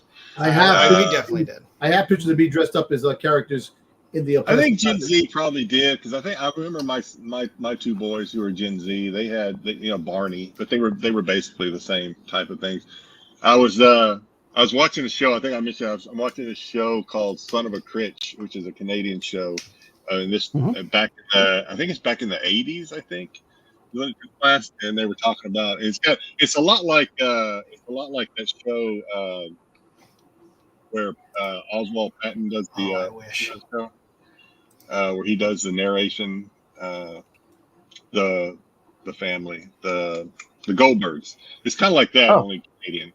But anyway, yeah, they were talking about how these new generations don't know the living hell of some of these costumes. Our very own Styx two Halloweens ago on the Qualified did a wonderful segment on Ben Cooper costumes. Yeah, you cut your lip or your eye. They always would cut into the eye because the eye holes were always cut horribly. And the plastic is like it's like a sweatsuit. It's just like God forbid you have a warm October. You were going to be dehydrated by the end of the night. Mm-hmm. But these are cool. Obviously, these are probably more so just keepsake displays than anything else. But pretty cool. I still find Ben Coopers every once in a while at yard sales and garage sales, and they go for a good amount of money if you could find everything complete and in good shape. Especially if you have the package. Yep. If you get the package, yeah. And then I think this might be my last slide. So you might have saw this on the news. Barbie is introducing the first ever Barbie doll with type 1 diabetes to expand she has a little insulin. She has a little insulin thing on her arm and too. Inspire more children. She got a little insulin injector thing or whatever. But it didn't say when this was actually going to be released or whatever, but it's all part of their campaign, if you will, to make all children, in this case, maybe a child with diabetes, feel included. So good for them. Mattel is going to be at San Diego Comic-Con, so they probably showed us off there. And that is it. I did find this. This is not a pre-order, but I actually did find this. That is fantastic. This YouTube's. Oh, I figured I had to throw it in there since that's kind of my slide. Where do you get this? That's on. I think I saw that on. You can get it on Entertainment Earth, Amazon. You can go online. Okay. All right. I think it was on Entertainment Earth. Next week, I've already been doing a little bit of research. I think Dom will probably help me out if he feels like it. Next week, I'm thinking about going through some of the San Diego Comic-Con toy exclusives that are coming out. We'll do it before. So I've been looking at a couple of articles. I know Dom's got his ear to the ground, so we'll see what we can figure out. So other than that, that is it for collectibles this week. Thanks, Good job, Jedi. Yeah, very good. All right. So, pop that back up. Sorry. Okay. So we got a new segment this week to close out the show. It's just kind of what are we reading? We all read all kinds of different stuff, and it's not always the new stuff that people are reading. Sometimes it is, sometimes it's not. So we figured we kind of go around. There was time now. Oh, those glasses. You think you could have found another pair of something laying around somewhere? You would think, right? You would think, yeah. This bird just married it. So I figured we'd go around the horn and we talk about what we're reading now and give boys a little chance to talk about what they're reading. So up first, we have Dominic.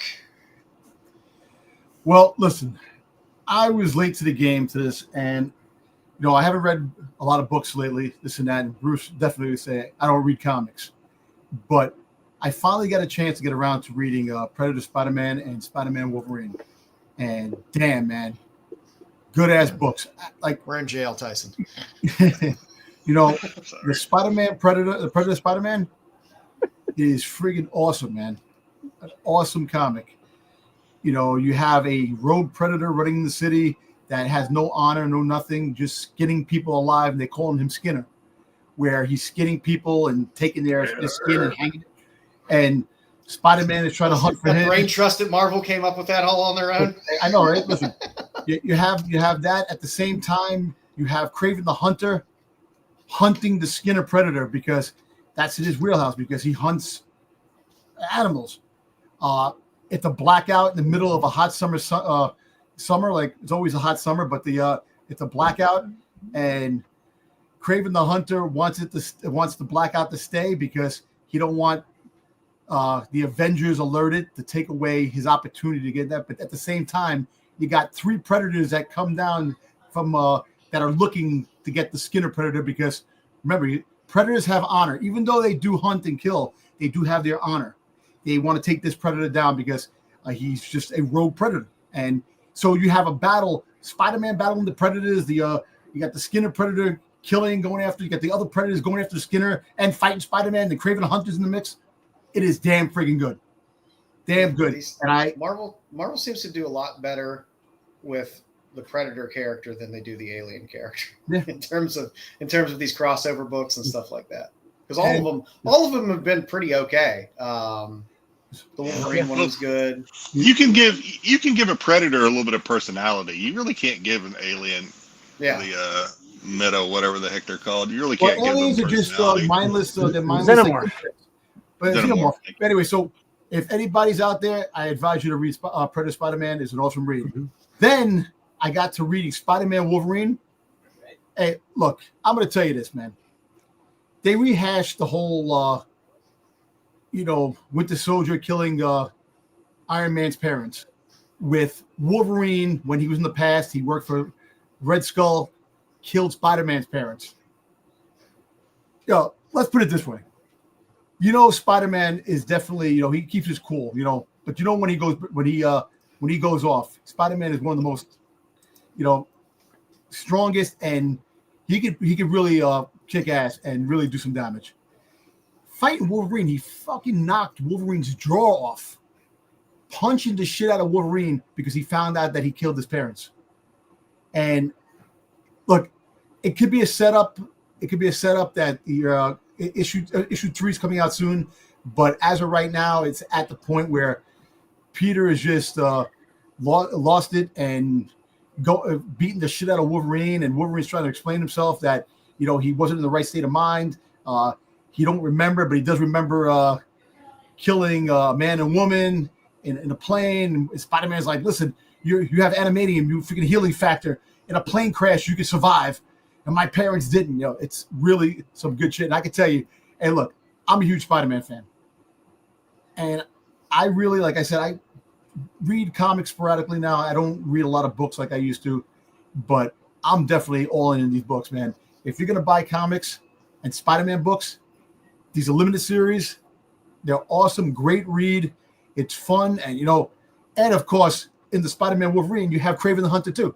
They have Kraven the Hunter, Omega Red, and Mysterio.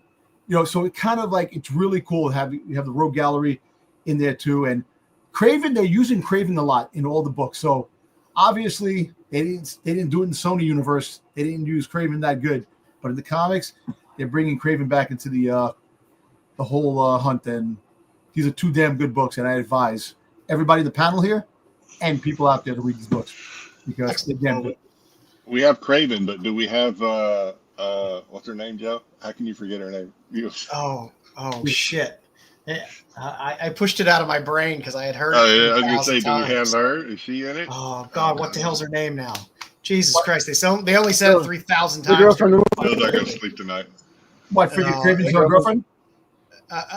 I'm gonna wake. I'm gonna wake up at like 4 a.m. and just scream it out loud. Yes, Callisto? is good. Callisto? Calypso. Yeah, something like that. Yeah. Nah, but yeah, these 2 books, man, the artwork is decent, and the story is pretty freaking cool, man. It's like, you get like, I know when you have all these different comics of one character, like if you collect Spider-Man books, yeah, you'll go broke because there's so many Spider-Man books. Calypso, yeah. Mm-hmm. So, but at the end of the day, like I said, limited series are awesome because it's only 5 issues, but you have like 9 million variant covers for the 4 issues, 5-issue limited series. But yeah, I liked her in the movie. They just didn't have to say her name 3,000 times. Read these. I advise you to read these, man. That's all I can say. I like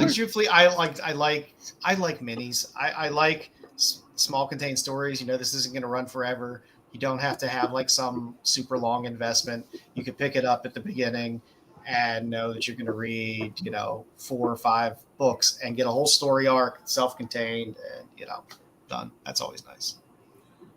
But I tell you what, the Predator is all-time high, man. You have Predator in just about everything that's going on. You have cartoons of Predator. You got new movies coming out. They're showing up in the Marvel Universe. It's a good time to be a Predator fan, man. If you're a Predator fan, Funko Pops, toys, NECA makes a whole line of action figures, man. Good stuff, man. Like I said, that animated movie was fantastic. Yeah. That they just put out. So no, actually, BK, I read Spider-Man Reign. That was a crazy story. I read that. Next up on our list, we have Jedi. Oh, I'm going. I'm doing trying to do some quick research because I can't remember the name of one of the characters. So yeah, I'm going back right now and reading. Mine are not current comics. Joe said we could pick any. You didn't have to be a current comic. So I am going back and I just read the first, I guess, origin arc for Zombie Tramp by Mendoza. Thank you. It dropped number 1. I don't know exactly how this dropped. So this was like a garage or something printing. I'm not sure, but so issue 1 released in 2009, issue 2 sometime in 2010, and then issue 3 didn't come out until I think 2012. So a lot of time in between each one of these issues. I don't know. I'm just kind of Dan Mendoza's art. He did all the art for these things. Is kind of, you got to kind of get used to it. It's bloody, it's gruesome, but it's comic blood and gore. So it's not over. It's not like watching Terrifier or something. It's not that bad, but yeah, this is just the origin story. I was good luck finding it. We were talking about before the show. God, I've been trying to find a Zombie Tramp number 1. That's a freaking ghost. I can't find this. I can't find them anywhere. 1, 2, or 3. So this is what I read this week. I'm going to continue probably to read these. I'm not going to, it's not going to be my pick every week if we do this, but I'm going to continue to kind of read this because it is kind of a Zombie Tramp is kind of a cult following. So in this and one, then you get the whole universe and all the split off characters and stuff like that. And all the other characters that launch out. I was trying to remember one of the main characters, and you have the sheriff, you have the sheriff's son in this one, who is the zombie that bit Zombie Tramp. But for some reason, unlike other zombies, Zombie Tramp keeps her soul. So she's she's able to she's not just a mindless virus.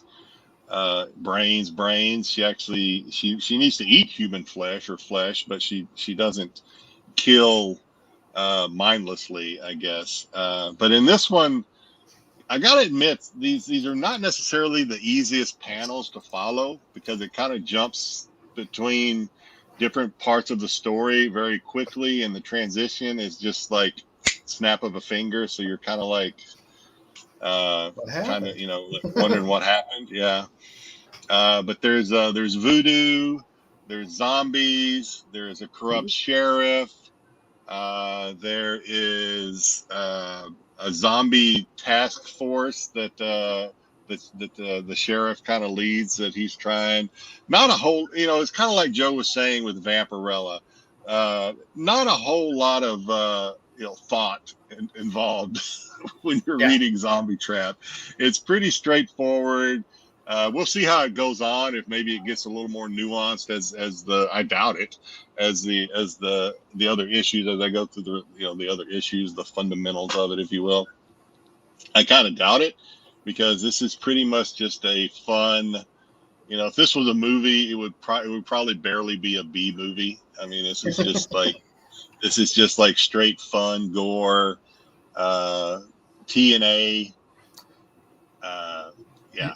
So it's a fun read. I'd recommend reading it if you kind of just wanted to go back. If you've ever watched like any streams or you've seen anybody's collections and you see they collect Zombie Tramp or they collect Lady Death or or some of these other Purgatory, some of these other like Indie or Dynamite characters, and you've ever wondered, like, and this is kind of what I did. I always wondered, like, okay, what is the intrigue? Why are people reading Zombie Tramp? So that's kind of why I went back, and I just said, I don't see what all the hype is. So, and what I've found is that it's a unique style. Mendoza's got and he doesn't do all the art present day, but he's the godfather of Zombie Tramp. So he's got a unique style. Zombie Tramp has, I think they all kind of try to stay true to that Mendoza style, but not all of them are successful, even, as artists. They do their own spin on it. But I don't know. I just say go back and check it out. Read a first issue of some of these older, kind of indie that kind of had this cult following, and see what all the hype is about. And I don't know. I enjoyed the first three. I'll probably, at my leisure, I'm going to. And the good thing about reading these old books, not to go on too much longer, is you don't have to feel rushed to keep up. You know what I mean? You don't have to okay, I'm so far behind. I'll never, I gotta read 4, 5, and 6, and 7 because 8's coming out next week, and I'm gonna be lost. Yeah, these old ones, man, just go back and read them at your leisure. It's pretty cool. I followed your path this week, Jedi, in terms of picking something older. For me this week, I went with trade, but I enjoy Mystery. Hardcase Crime has reissued some of the trades, which collect some of the original series, which was from Aardvark Press and then switched over to Renegade Press around like issue 18 or 19. So if you enjoy a good detective story, the trade for Heroin Withdrawal covers, I think, 4 to 5 different story arcs that go through. She is a detective, so if you like kind of that film noir, kind of gritty, there's people with hooks for hands, strip clubs, good stuff all around. It's a good gritty noir novel that you'll enjoy. Now, granted, the art on the inside is great. It's not all in color. You get a lot of like black and white with color splash, or just straight up black and white in a lot of it. But the art is still fantastic in the book. It's written by Max Allan Collins, who wrote Road to Perdition. So it's good quality writing. So if you dig that genre of comics or movies or stuff like that, you will definitely enjoy picking this up and reading through it. They're very easy reads, very easy to follow, but good fun stories. And like I said, Hardcase Crime, it's nice that they're putting this stuff back in trade. You can find all the old issues if you want as well. They're all pretty cheap for the original run of the series as well, if you wanted to read them comic-wise. But like I said, Hardcase Crime putting out these trades is quite nice. Thank you, Hardcase Crime, because it makes my life easier to have one small book on here than have to dig through my boxes and keep picking books out to read. So, and I'm about halfway through that trade. That's what I'm reading this week. Cool. Not sure what I'll be reading next week, but we'll see. I got a lot of fun things coming in the mail. So, and last but not least, Styx, I never got anything from you, so we just got a slide for you. But oh my gosh, Styx. People were betting on Doctor Who, but apparently not. No. This week I didn't really get to my LCS. I would have been reading the new Dark Universe DC there with Gold Beetle. Oh yeah. I wanted to read that this week. The only thing I really read this week is one of my pickups. I reread Spider-Man and the Amazing Friends, #1, when I got it. So let's see if you can get over there. You know what? It's a good read for being an 80s adaptation. Not really even an adaptation, but a cover for the cartoon series that you got on Saturday mornings. Anything with Firestar is all right with me. I mean, you get some really good classic quarter panels here, and then of course your middle page here, and you get a couple of these, the Saturday morning cartoon blurps or ads. You get your centerfold, just a full pull out. Nice.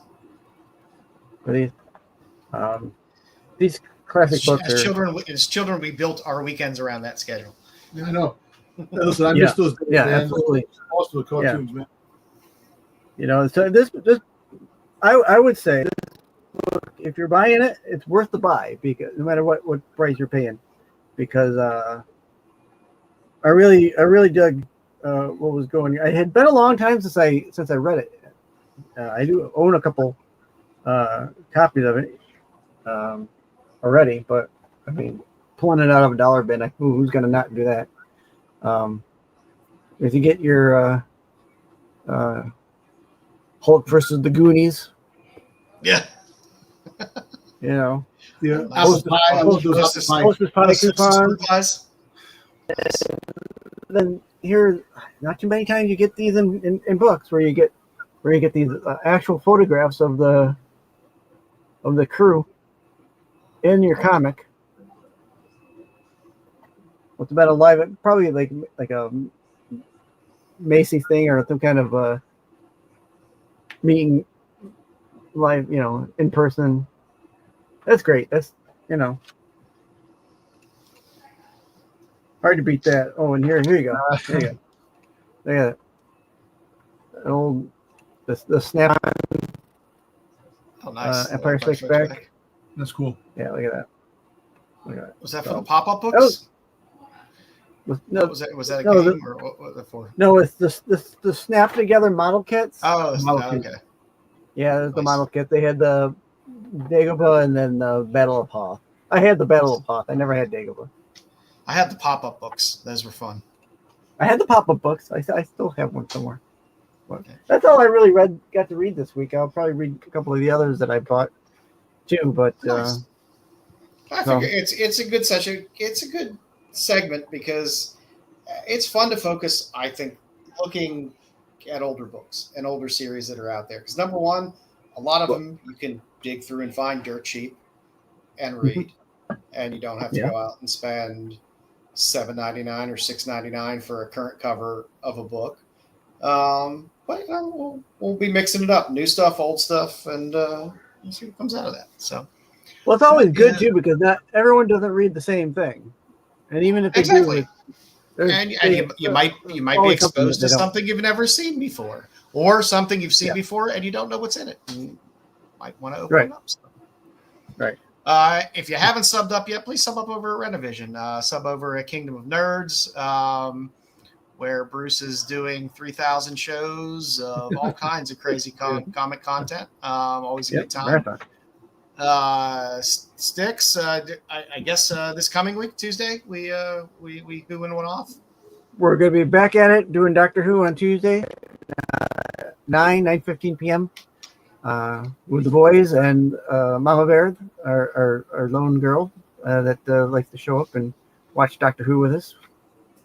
I haven't heard if we're going to have anybody else show up this week. So right now it's Terry will be there in the Terry will be our chatter in the chat.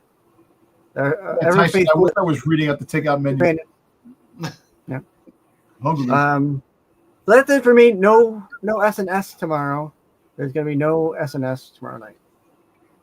And then Absolute Big Geek Podcast has been running a lot of their wrestling show on Thursdays? Yeah, Thursday. Go back and look at this week's episode. We did our picks for the wrestling game, winners, and our predictions for Saturday Night Main Event. Figured was it Bash at the Beat? Was it Bash at the American Bash? Great American Bash and Evolution. So Go back, watch it, and then watch wrestling and see who won. There's a lot. Aside WWE aside, there's a lot of wrestling this weekend to watch. Yep. So if you like WWE, TNA, AEW, I always like well, yeah. Listen, I just watched the wrestling through the storyline when the women fight. That's it. Like reading for the articles. Exactly. Of course, don't forget of the whole lineup that's on Rennavision. We are preceded by CBSI Hot 10 at 9 every Friday, followed by us at 9:30. SNS is off this week, but normally on Saturdays at 9, you can catch the boys from SNS. For all your Star Wars needs, there's always Tales from the Dark Side on Sundays, and on Wednesdays, you can catch Pete, Marco, and Dubs on the Tack Show. So that's all we got for this week. Boys, got anything, any hot plans for this weekend? I might be doing a whatnot. I haven't decided yet. So I don't know. Maybe I'll probably talk myself out of it. But hey, if you're looking for something to watch on TV that is comic related, I haven't watched it yet, but we got the latest episode of Revival has dropped. Fantastic show. I haven't watched it yet, and then there's also on Netflix Old Guard season 2, which I have not started yet. That I plan on. Yeah, it's just the movie. It's just the movie. It's just a movie now. Yep. Okay, it's a movie. Yeah, it's okay, just a so Yep. I have not watched that yet. So it was watchable. It was. They leave you on the cliffhanger. So. Okay. So there'll be more, hopefully. Which was interesting. Because I thought this one was going to be the last one, but maybe not. Yeah, didn't feel like it. And Definitely did not feel like it. Resident Alien as well. Resident Alien. Got to do our weekly plug for Resident Alien, which I have not watched that yet either. I don't think. So. I could not do it, Terry. I could not do this season. I got halfway through the season and I just ended it. I stopped after episode 8, I think. I loved the first season. The second season just felt completely different and weird. And who's the actor that plays Harold from Harold and Kumar? I forget the name of the actor, but he was on House and no. Yeah, Kumar was on House. Sorry. I always forget his name. No, Kumar. Kumar. No, Harold Kumar. The Asian guy. The Asian guy. Oh, the Asian guy. He was in Hot. Kumar was in. Kumar was in. He was in friggin' 24. Anyway, yeah, but what I'm saying is, there was an episode of Poker Face that had him in it, where he was like the. Anyway, I stopped watching after that episode because I was like, I could not do Poker Face. It just felt like it seemed to have focus the first season. She's running and going from place to now. It's like, I just gotta go place to place and solve crimes, and it seemed too forced. And well, early on in this season, she solved her mafia, running from the mafia, she solved that problem, and since then she's just been wandering, trying to find. She's like Grasshopper in Kung Fu. She's trying to find the meaning of life or something. So it's a little. I agree with Terry. The second season of Sandman was Sandman. Yeah, I knew there was one more. Sandman 2 has dropped. I binged that. The second that came on, I binged it and watched it straight through. It was fantastic. It's so good. I did see Nautilus today as well. I haven't started watching it yet, but if you're a Nemo fan, Nautilus is out there. I saw that. I'm interested in that. Yeah. Yeah. And then I'll probably give that a watch. I know Bruce first talked about it, but I don't know if I'm going to watch it. There's too much other stuff to watch first. The K-pop Demon Slayer or something. God bless the anime stuff. I just Styx is my Did attention. you watch it? I started watching one episode of it and I just couldn't. Oh, okay. I did want to try it, but I just couldn't. That's just me. I'm not a big anime guy, so take it for what it's worth. The nice thing is, I'm really happy we got some nice indie comic things out there to watch. Revival has been fantastic. I really love Revival. It's a slow story, but they have to build the story, and kind of lay the groundwork, I think, because like I said a couple episodes ago, Revival's not a Walking Dead where you're going to get the oh my god moment every episode. It's a story builder, and it's got 40 something issues to go through, so it's probably going to be, I don't know. Season 2's did they already greenlight season 2? It's probably going to be kind of a slow pace, I would think, maybe. Which, truthfully, for like a lower budget sci-fi type channel show, I'm happy with that. I'm happy to have a little bit of a slow burn in a show like that. That I can't binge it anyway, so it gives me something, every week to watch. Now I just want the rest of Sandman because that was just too damn good. Maybe I'll have to do Sandman. I don't know. We'll see. Still got to watch Terrifier one of these days. We need to do a live watch of Terrifier when we finally get it. If and when it ever drops on Prime, Joe and I need to do a live watch we'll do that on Styx's channel. We'll do a live watch of Terrifier 3 if Styx will let us on his channel. Terry, I've watched like the first 5 or 6 episodes of Ballard, which is the Bosch spinoff. It ain't Bosch. That's all I'm going to say about it.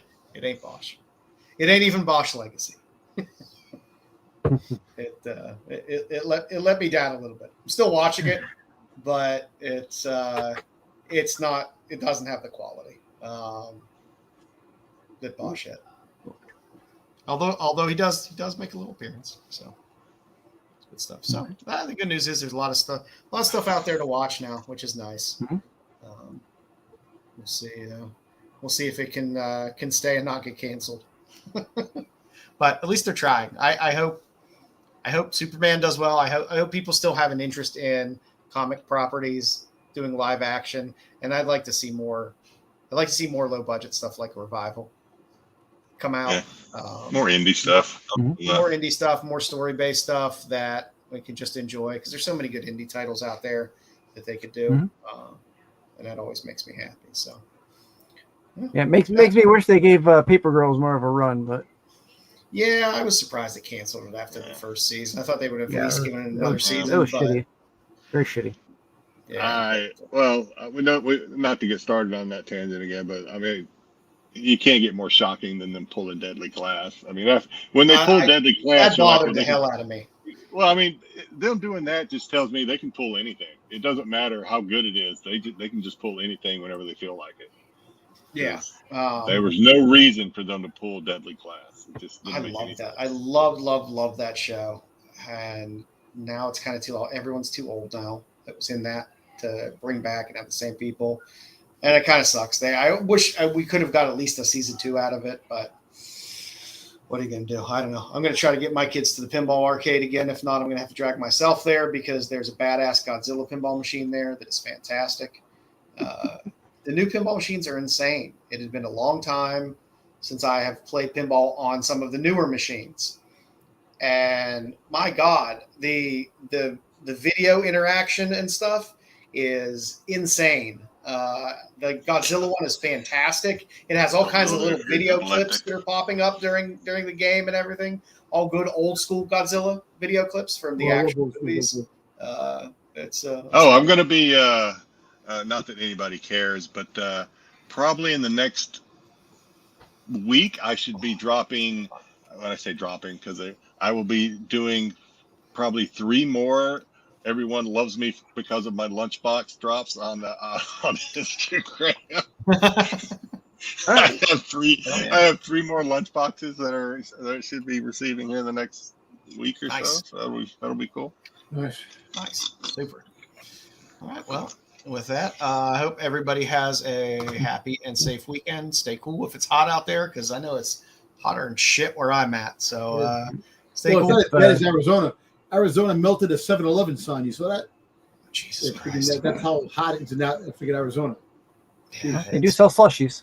It is disgustingly humid here. And stay cool, have fun, and we'll be back with you next week. The qualified.